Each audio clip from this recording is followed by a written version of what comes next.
Seguir, iremos falar sobre o problema do inventário dos filósofos. Esse vídeo faz parte da disciplina só 1 do curso Ciência da Computação na Unesp Rio Claro. Primeiramente, não podemos falar diretamente do problema, sem antes apresentar alguns conceitos essenciais. O primeiro, o que é um processo. Um processo pode ser visto como um container de recursos utilizados por uma ou mais tarefas dos sistemas. Cada processo é isolado entre si e não compartilha memória, ou seja, possui níveis de operação e quais chamadas de sistemas podem executar. Como os recursos são atribuídos aos processos, as tarefas fazem uso deles a partir do processo que estão atribuídas. Dessa forma, uma tarefa do processo A não consegue acessar um recurso à memória, por exemplo, de uma tarefa do processo B. O kernel ou o núcleo do sistema operacional possui descritores de processo, denominados PCBs, Process Control Blocks, e eles armazenam informações referentes aos processos ativos. Cada processo também possui um identificador único de sistema, conhecido como PID, Process Identifier. As tarefas de um processo podem trocar informações com facilidade, pois compartilham da mesma área de memória. Entretanto, tarefas de processos diferentes não conseguem essa tamanha facilidade, pois estão em áreas diferentes de memória. Esse problema é resolvido com o chamado de sistema do kernel, que permite a comunicação entre processos IPC, Inter-Process Communication. Só que para isso precisamos entender como um processo é composto. Um processo é composto por diversas threads. Uma thread por si só é uma linha de execução dentro de um processo. Cada thread tem seu próprio estado de processador e sua própria pilha, mas compartilha a memória atribuída ao processo com outras threads irmãs, filhas do mesmo processo, ou seja, é uma forma de um processo de dividir em duas ou mais tarefas que podem ser executadas concorrentemente. Elas controlam atividades internas que o sistema operacional ou algum processo precisam executar ou cuidar.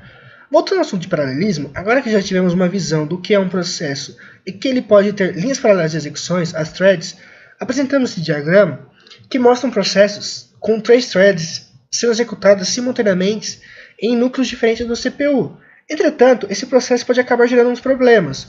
Um deles é o chamado deadlock, ou bloqueio, que é referente a uma situação em que existe um impasse entre 2 ou mais processos, ou seja, no nosso contexto, quando 2 processos tentam acessar o mesmo recurso.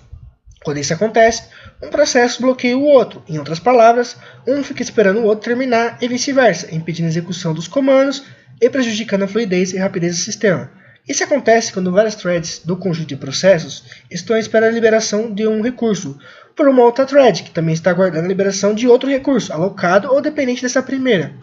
Um outro problema desse processo pode ser a starvation, que por outro lado ocorre quando uma thread nunca é executada, porque está esperando uma resposta de uma outra thread supostamente lhe diria.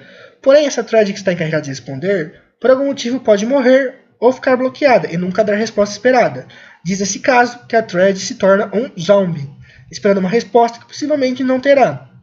Quando o escalonamento não é feito adequadamente, pode haver starvation. Uma solução para essa situação é a existência de um tempo máximo de espera.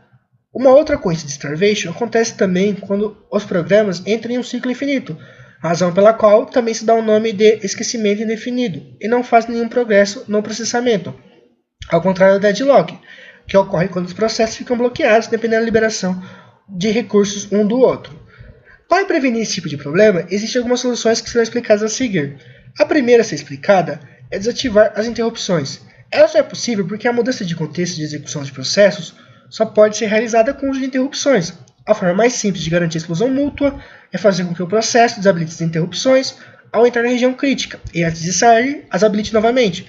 Com isso, a CPU não fará um chaveamento no momento em que o processo estiver na região crítica, pois o chaveamento vem de uma interrupção através de um relógio. No entanto, há diversos problemas com essa solução. Um deles, o processo pode não habilitar novamente suas interrupções ao sair da região crítica, ou mesmo entrar em um loop infinito dentro da região e nenhum outro processo vai conseguir interrompê-lo. Uma outra solução são variáveis de bloqueios, variáveis lock, chamadas assim. Uma variável lock funciona da seguinte maneira: enquanto ela estiver setada como 0, significa que a região crítica está livre, enquanto está como 1, que ela está sendo ocupada. Assim, antes de cada processo entrar, ele testa o valor da variável lock. Se for 0, coloca como 1 e entra na região crítica. Se após sair, ele seta de novo para 0. Se o valor já for 1, ele aguarda até ficar 0 de novo. Outra solução é a alternância estrita. Nesse método é criada uma variável turn com valor inicial 0. A imagem mostra dois processos A e B utilizando esse método. Como o turn está como 0, o processo A não fica preso no while, e assim executa a região crítica. Após terminar, ele seta turn para 1 e parte para o resto do código. Caso ocorra um chaveamento e o processo B tente executar a região crítica antes que o processo A sete turn como 1, ele fica em um loop apenas testando a variável turn. Isso se chama uma espera ativa. Uma outra solução é a solução de Peterson. Antes do processo entrar na região crítica, ele executa o procedimento enter region com o seu número e após sair da região, executa o leave region. Esses procedimentos não vão ser explorados aqui no vídeo, porque não fazem sentido ao nosso tema.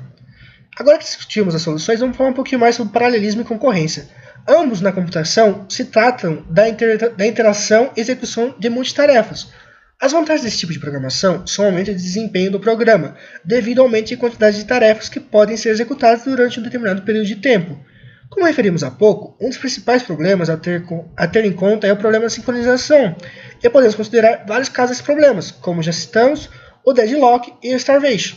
Esse paradigma de programação é usado na construção de programas de computador que fazem uso de execução concorrente de várias tarefas computacionais, que podem ser implementadas como programas separados ou como um conjunto de threads criados por um único programa. Agora, podemos ilustrar essa situação de concorrência com o nosso problema original, o jantar dos filósofos. Nele, a gente vai estudar um pouquinho mais agora. Imagine a seguinte situação. Considere 5 filósofos que passam a vida só pensando e comendo. Cada um deles possui um prato de macarrão e um garfo. Quando o filósofo pensa, ele não interage com nenhum de seus colegas. De tempos em tempos, o filósofo fica com fome e tenta apanhar os dois garfos que estão mais próximos, os garfos que estão à esquerda ou à direita dele, sem ordem definida. Os filósofos apenas podem pegar um garfo de vez e não pode apanhar um garfo se estiver na mão do outro. Quando um filósofo conseguir pegar os garfos ao mesmo tempo, ele come sem largar os garfos. Quando ele termina de comer, ele coloca os garfos de volta na mesa e começa a pensar de novo. Nosso objetivo é ter uma representação que nos permita simular esse jantar sem que haja problemas de deadlock ou starvation, ou seja, sem travar. Sendo assim, cada filósofo representa um thread e cada garfo é representado por um semáforo. Quando o filósofo tenta pegar um garfo, executa uma operação wait no semáforo. Quando o filósofo larga o garfo, executa uma operação signal nesse mesmo semáforo. Cada filósofo vai seguir o mesmo algoritmo, ou seja, todos vão fazer as mesmas ações. O fato de seguirem o mesmo algoritmo pode resultar em uma situação de deadlock. Daí a utilização das primitivas wait e signal, que serão descritas posteriormente. Uma outra possibilidade de deadlock seria o fato de que mais de um filósofo pode ficar com fome ao mesmo tempo. Sendo assim, os filósofos famintos tentariam agarrar os garfos ao mesmo tempo. Isso é outro ponto que uma solução deve levar em conta, pois não podemos deixar um filósofo morrer de fome. Devemos lembrar também que uma solução livre de deadlock não necessariamente é uma solução livre de starvation. Agora, vamos entrar um pouco nas soluções do problema.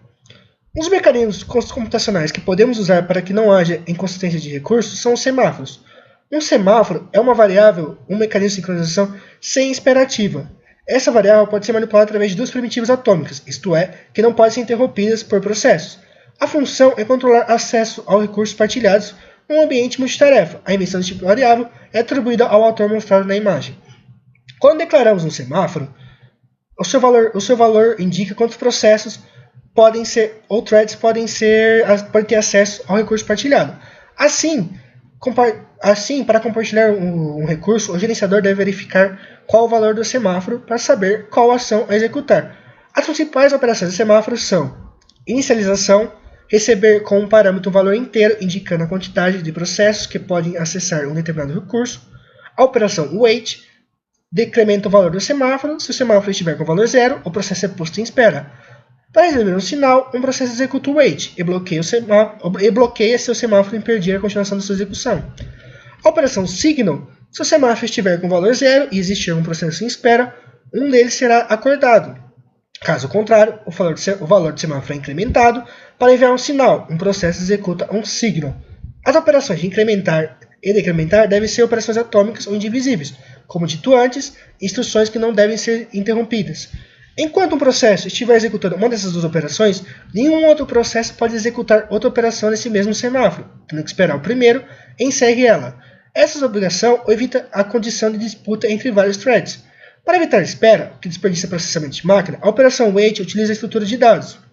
Quando um processo executa essa operação e o semáforo tem o seu valor igual a 0, esse valor é posto na estrutura.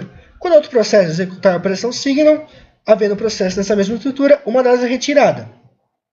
Tendo em conta que a necessidade de garantir a consistência de recursos, a utilização mais simples do semáforo é em situações na qual se utiliza o princípio de exclusão mútua, isso é, que só um processo executado por vez. Para isso, utiliza-se um semáforo binário, com inicialização em 1. Esse semáforo binário atua como mutex. O princípio de exclusão mútua, ou mutex, é uma técnica usada em programação concorrente para evitar que dois processos ou threads tenham acesso simultâneo a um recurso partilhado. Essa partilha dá origem à seção crítica.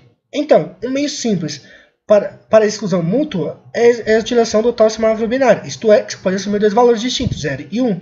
O fecho do semáforo deve ser feito antes de utilizar o recurso e deve ser liberado só depois do uso do recurso, tendo em conta que apenas um processo pode entrar de cada vez na seção crítica, então os outros processos devem esperar pela sua vez. Agora que vimos a solução na parte teórica, vamos mostrar uma implementação dela em C. Aqui vemos primeiro o header e os protótipos das funções utilizadas na nossa solução. Aqui tem a função principal, que tem como princípio inicial o problema. Aqui a função filósofo, que simula as ações do filósofo. Aqui temos a ação agarra-garfo, que no nosso sistema operacional significa como o processo requisitar um recurso. Aqui a função deixa-garfo é quando o processo devolve o recurso ao sistema. A função testar é quando o sistema verifica se o processo pode acessar aquele recurso. E foi isso. Muito obrigado.